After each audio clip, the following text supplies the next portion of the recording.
soon.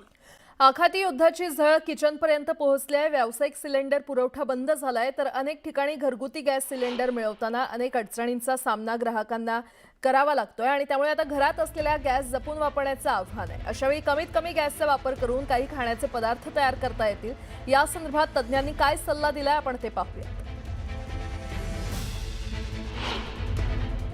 Zoom करणं जास्त महत्त्वाचं आहे, कारण आता उन्हाळ्याचे दिवस आहे आणि उन्हाळ्याच्या दिवसामध्ये भूक मंदावते आणि पचनक्रिया पण मंदावते। तर त्याच्यामुळे तुम्ही इन्स्टंट फूड, रॉ फूड जास्त खाऊ नका। त्याच्याऐवजी तुम्ही दूध पोहे किंवा राजगिऱ्याच्या लाह्या आणि दूध किंवा नाचणीची पेज, गव्हाची पेज, हे जे इन्स्टंटली बनतं आणि जे पौष्टिक पण आहे, त्याच्यामध्ये काही हानी नाही आहे आणि पटकन बनतं, त्याला गॅस जास्त लागत नाही, तर असे प्रकार खाऊ शकतात। दही पोहे खाऊ शकतात किंवा तुम्ही रवा भाजून ठेवू शकतात आणि मग नंतर तुम्ही शिरा किंवा उपमा त्याचा बनवून खाऊ शकतात।